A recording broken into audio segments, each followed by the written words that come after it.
session of QEI, and thank you all for still being here. And also, I want to thank the organizers for this invitation because I've enjoyed myself quite thoroughly, and I've learned lots of stuff from all of you, from the talks, but also from many of the offline conversations. So I work mostly on the foundations of quantum information processing in terms of quantum resource theories, which captures thermodynamics as a particular example.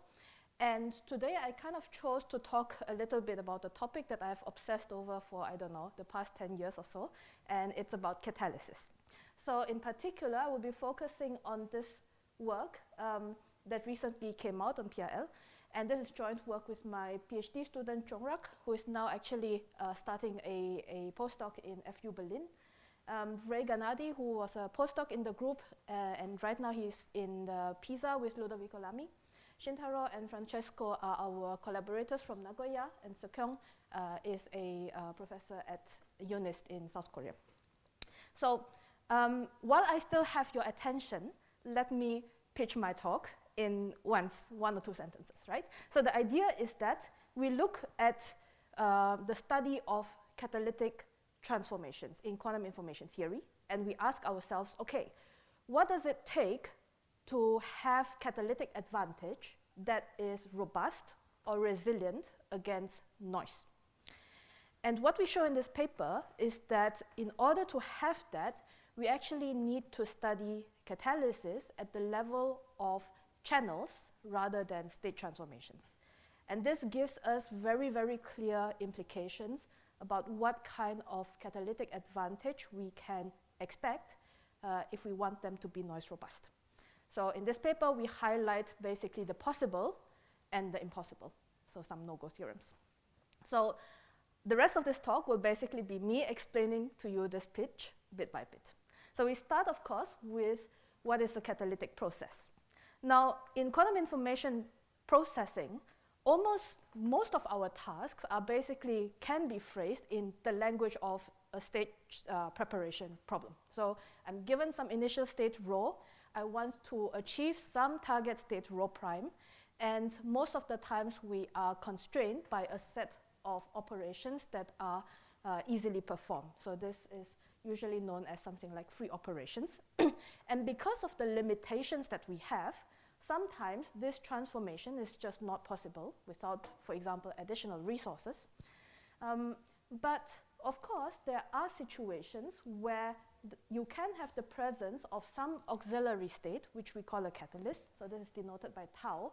And the presence of this catalyst, its participation in the whole process, actually now enables or activates the state transformation.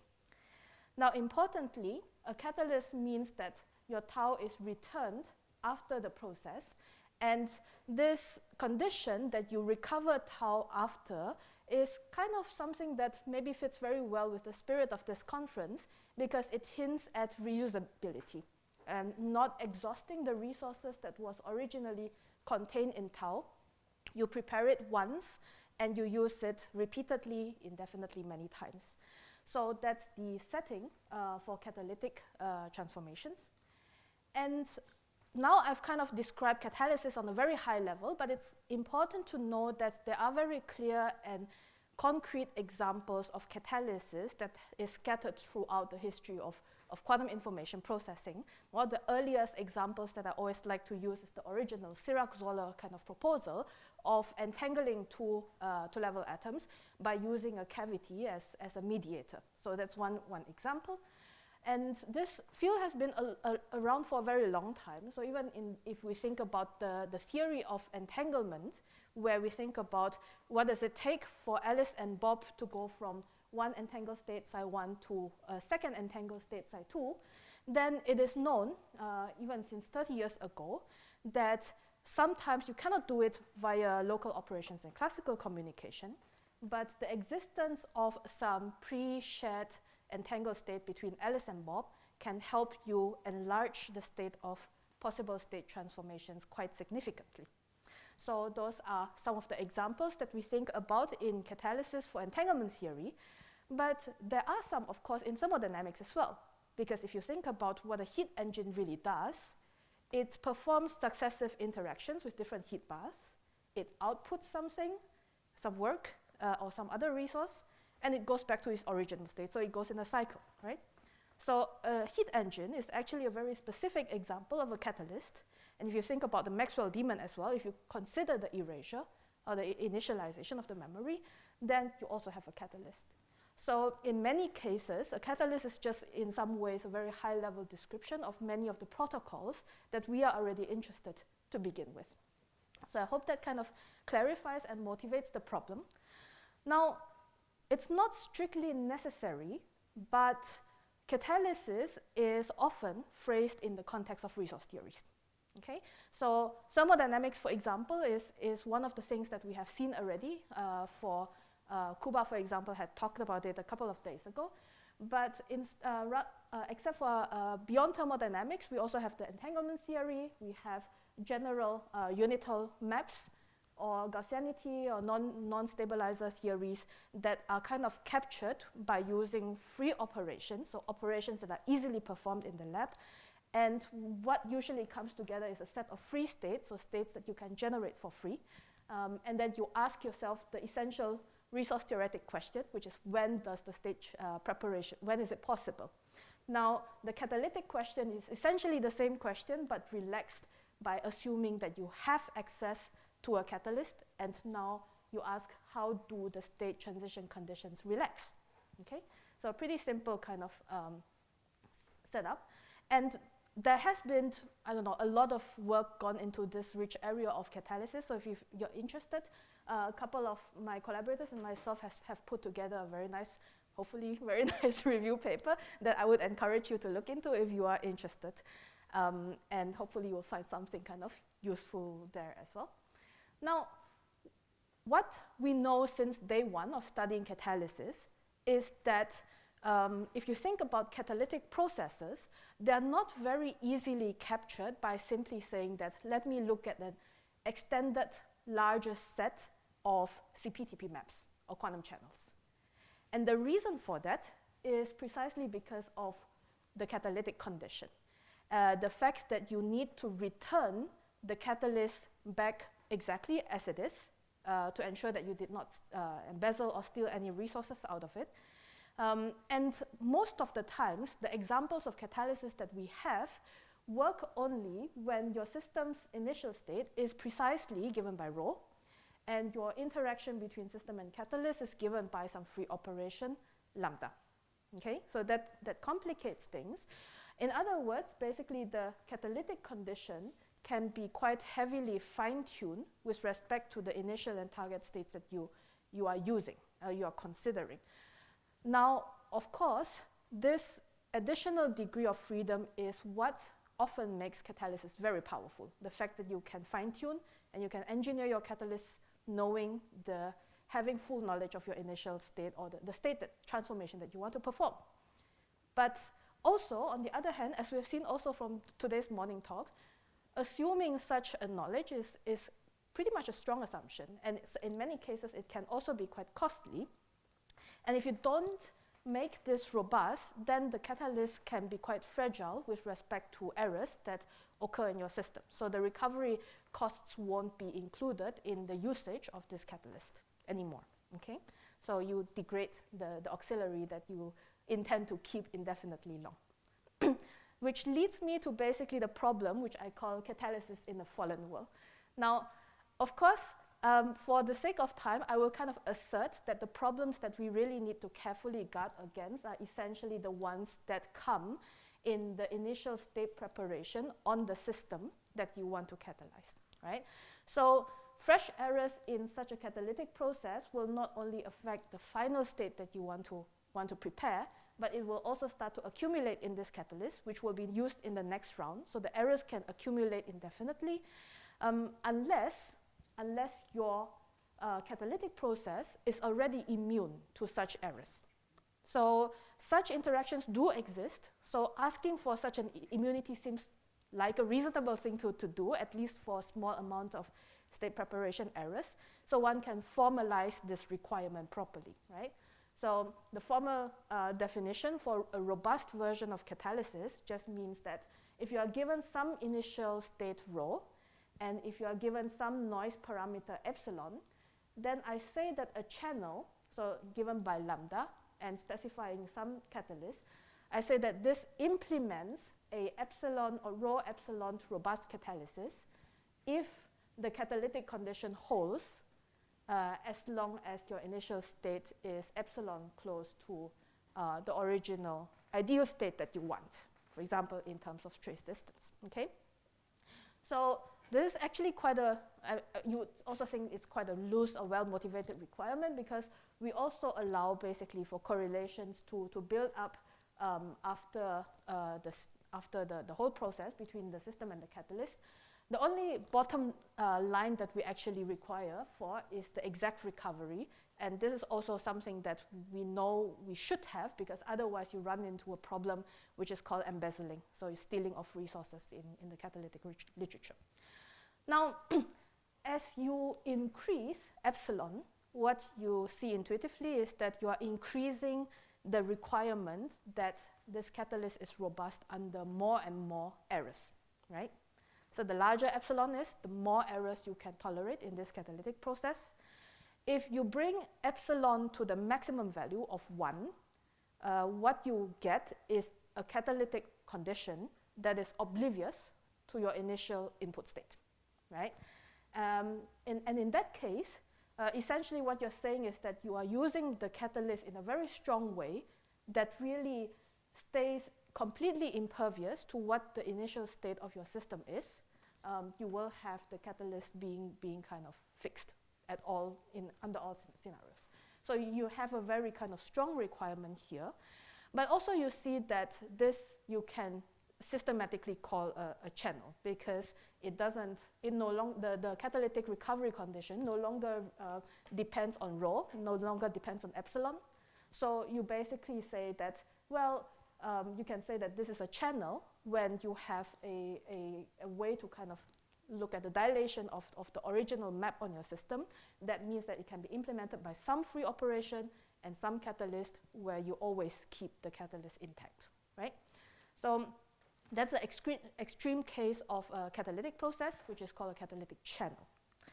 Now, one can then think about, well, what are actual examples of catalytic quantum channels that might be interesting?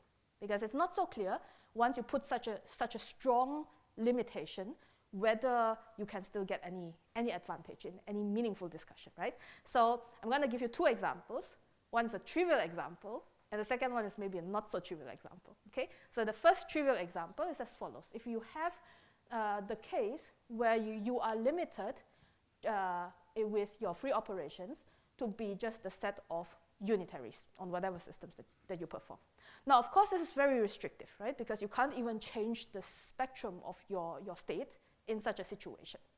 But of course, if you are allowed a catalyst, then without actually changing the catalyst at all, just by using kind of a controlled unitary setting, you can basically implement all possible random unitary channels on the system. So this is a very specific example of when you can have catalytic channels enlarging, non-trivially, the set of free operations. And indeed, of course, here the case for all being unitary has been studied quite thoroughly, but in general, you can also think about different sets of free operations that would give you such a robust example. Now, a bit trivial, can we do more?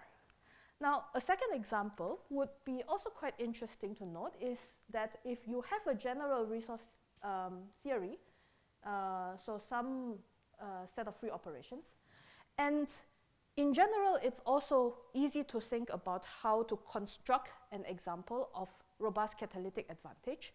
And this comes when you realize that the set of free states itself in a theory already contains some states that are useful as a catalyst, okay?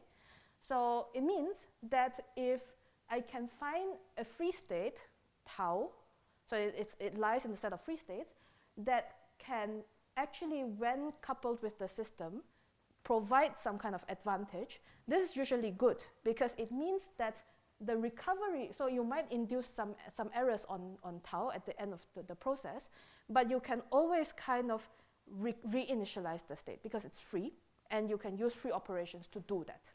Okay, so this is one of the cases where you can phrase it in a more general way of thinking about, okay, you have a catalyst, sure, it might degrade, it might go through some errors, but the point is the catalyst can be restored easily with free operations, and the cost is zero.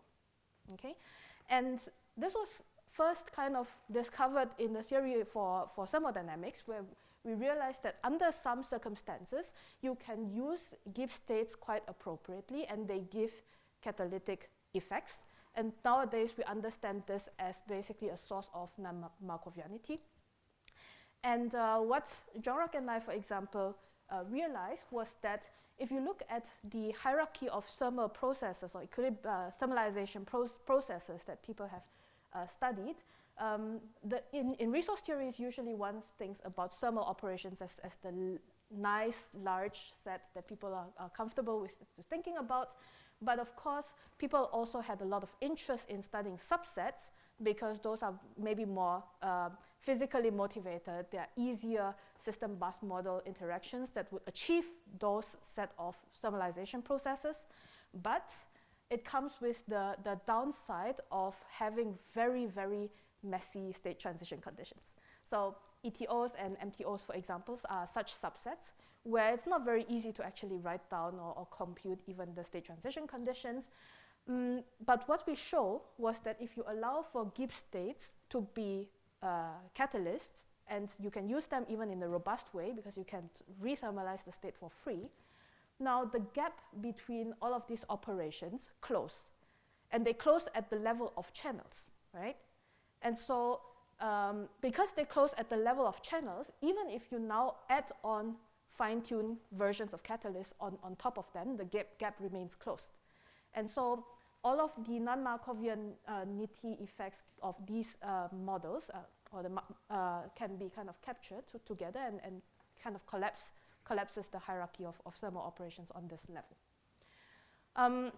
So it was a very nice observation that we have in thermodynamics, but then, of course, the question is still, can we expect more? Because I don't know what you think after you look at these two examples, but in general, catalytic channels themselves have always seemed a bit restrictive, which is why there was not so much interest or motivation to study them, because they felt like they wouldn't give us so much catalytic advantage, but also maybe we don't need it to be so restrictive. Maybe we can get away with some small errors, right? So that was always the question. And indeed, if you think about it, what we have now is two sides of the spectrum. You have the original case where people studied, where epsilon is equals to 0. You have very, very fine-tuned versions of the catalyst. And then you have the extreme case where we think about epsilon equals to 1, which is the catalytic channel version. And we formalize this kind of epsilon robust version of catalysis, which seems to be like a nice interpolation between this. But I kind of got your hopes up for nothing, because if you remember that I spoiled you in the very beginning of my presentation, what we show was that epsilon robustness for any non-zero epsilon is actually going to be equivalent to demanding a catalytic channel. And this actually holds very generally, this regardless of the resource theory that you are thinking about. You could be thinking about entanglement or thermodynamics or whatnot, and this robustness requirement is just there. So this is the first result that we have in the paper. Looks like I'm running severely out of time. The idea is that if you're pessimistic about this, then you would say this is terrible news, you know? But on the other hand, I also think that this is actually quite good news, because now robustness and resilience against noise is something that we should always be thinking about in any realistic implementation. And it turns out that if we are concerned with catalytic processes, we don't need to be thinking about things on the level of state transitions anymore. We can just think about the enlarging of the set of channels that we want to study and study that picture. And it simplifies some of our analysis in this kind of problem. And it also gives us a much clearer reason or motivation to study what can and cannot be achieved by catalytic channels. Okay? You started a bit late, so I think you have about another 5 or 6 minutes. 5 or 6 minutes? And then questions. And then some questions. Perfect. So the question is, of course, well, when does robust catalysis actually provide some advantage, or whether we can phrase some kind of no-go? And our strategy towards this study was to say that, well, maybe we want to think not only about a particular kind of quantum resource, like thermodynamics or energy, but we want to make a statement that applies for many different types of resources. So our approach was to kind of consider basically CRNG operations. So this stands for completely resource non-generating operations. And you can think about that as essentially the maximum set of free operations that would preserve the free states that you have. Okay? So it's a very minimalistic kind of approach, and that's called the RNG, so resource non-generating. And completely just means that it stays RNG even if you extend it trivially with the identity. So most of our results kind of hold on the level of CRNG operations. And one of the things that allowed us to kind of move towards understanding the whole picture was to kind of relate this to broadcasting. So broadcasting, for those who might not be super familiar with it, is the idea that you can take some catalyst which has a quantum resource that you are interested in, and by free operations, you kind of broadcast the resource that is contained in the catalyst itself also into the system. And that allows you to generate or create something that was not free from scratch. So the system itself was starting from free state. Now you can think about this as a generalized version of, let's say, cloning, but it's actually a special case of robust catalysis. And indeed, it's different from robust catalysis, because if you think about it, this is much stronger, right? It asks you to have the ability to create non-free states from scratch, whereas robust catalytic advantage just asks you to have some advantage in terms of state transition conditions. So the point is that one implies the other, but the other direction is not true. However, this brings us to the second result, which is that indeed these two phenomenon are actually the same when you think about CRNG resource theories. So this is something that one can prove with resource theories that satisfy some very basic axioms like convexity and whatnot. Okay? So this is the second kind of result, which also means that the tools that one uses to understand resource broadcasting can be adapted and can be applied to the analysis for robust catalysis, which we found kind of cool. So in the interest of time, I will skip a little bit.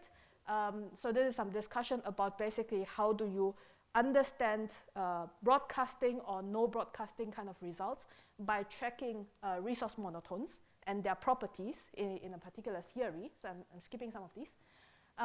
But essentially, because of this equivalence of resource broadcasting and robust catalysis, we can basically think about asking the question of whether there exist monotones that satisfy certain properties like superadditivity and whatnot, and in order to infer the existence of a robust catalytic advantage. Okay, so some of these things we kind of adapted and learned from the broadcasting community, which brings us to the third result we have, which is a no-go theorem. And this no-go theorem basically identifies a particular condition on a CRNG theory such that when this condition is true, you don't have robust catalytic advantage. So it's almost like a generalized version of a no broadcasting theorem. And the condition that we identified is basically a condition on how the set of free states of the theory compose when you take multiple different systems and you think about how you write down the composite set of free states on the joint Hilbert space of A and B. So what we found here was that if you take a minimal composition, which is one of the smallest way of composing free states, such that it satisfies the local kind of reduced versions of the resource theory, then the CRNG theory will give you a no-go in terms of robust catalytic advantage. And the proof is essentially based on having an intuition about when does monotones that are super additive actually appear in a resource theory. Okay, so now basically I wanted to kind of end with basically a status quo update on robust catalysis, both for CRNG theories but also for non-CRNG theories. So what we had earlier, which is our third result, is a no-go theorem, which actually recovers some of the known theories that already proved no broadcasting, but there were also other types of theories that have been checked and showed that there's no broadcasting and therefore there's also no robust catalysis for the case of CRNG theories. Now, earlier, I also showed you some examples from thermodynamics and unitary operations that do give us robust catalytic advantage, right? But then the question is, well, what about these two areas, right? And the first part is that actually for this area, we know all the results about thermodynamics. So for non-CRNG theories, for example, we know of a few sets of different thermal processes that would also not give us any robust catalytic advantage. And for one of them, what we know is that, for example, if you consider the set of Gibbs preserving and covariant operations, which by themselves are not CRNG, but they are an intersection of two CRNG theories from asymmetry and also from thermodynamics, then you essentially have this a statement on no broadcasting that follows from our previous analysis. And we struggled a little bit with thermal operations. Actually, not a little bit. We struggled significantly with thermal operations until we found actually a very surprisingly elegant proof that was buried in some notes from my collaborators. And so we wrote a paper together on this. It deserves a talk by itself, to be honest, because I think it highlights something very special about the role of thermal operations. Now, then, okay, we go to the last part, right? So is this ever possible is my question. And in fact, this was also known before for some specific resource theories. So this is a phenomenon that is known as catalytic replication that was done in this paper by Kuroiwa and Yamasaki. And this was in the resource theory, for example, of imaginarity. And also, they show that this happens, the fact that you can replicate catalyst states indefinitely in such theories comes from the fact that you basically have no, you have a set of free states where they don't contain a single state that has full rank. And we show that in general, this will always give you a robust catalytic advantage. And the process that gives this is actually simple. It's a measure and prepare type of operation that will give you advantage. So we kind of generalized that one, and we also built very specific examples, which are actually thermodynamic examples of resource theories that will give you robust catalytic advantage under certain compositions of the free states. So that's roughly the status quo, and I hope people will add to this, and in fact people have been recently adding to this. So for example, there has been recent results on the fact that non-Gaussianity is not broadcastable, and that also came out very recently. So that's what I wanted to leave you with, and the kind of take-home message is really that if one really wants to consider resilient, noise-resilient catalysis, then you have to look at catalytic channels. There's no way around it, and it presents some opportunities for us to kind of probe fundamental limits. And I think the most interesting question actually lies in how do we develop resilient, noise-resilient catalytic advantage, but for non-CRNG type operations. So we make the first step for CRNG, and I hope people will also advance this for other types of resource theories. Okay, sorry for being over time. Okay. I'm happy to take questions. So we have time for, oh, sorry.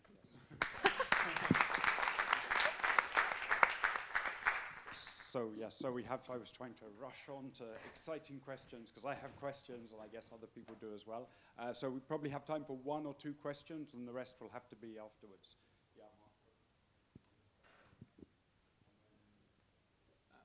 Yeah, thank you for the talk.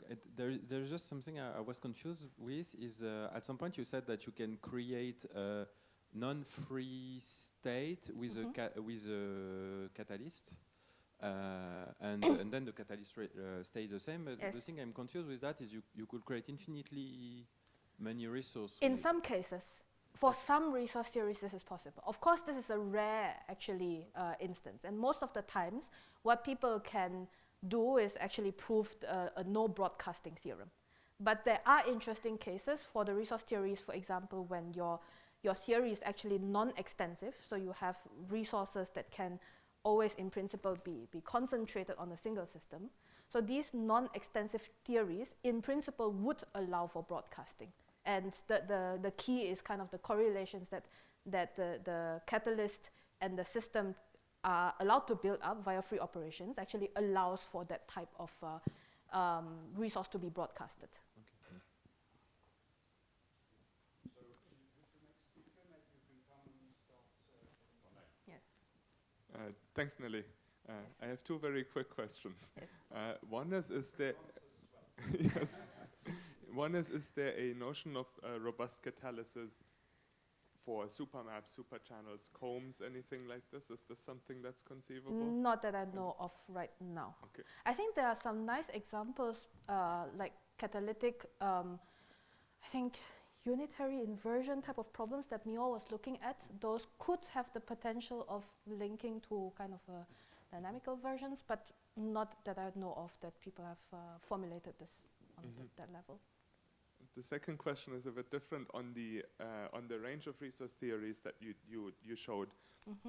Is there any connection with sort of the CRNGs that they're dependent, they're contingent on the monotone that you start on, right? So you gave the monotones for this, and for the other ones you gave the operations in the bottom. Yeah. We sometimes distinguish between things that are more physical and less physical depending on the free operations, right? The TOs are more physical than the GPOs. Is there any connection that you can say where the robustness exists or not, or this is a tangential, orthogonal dimension?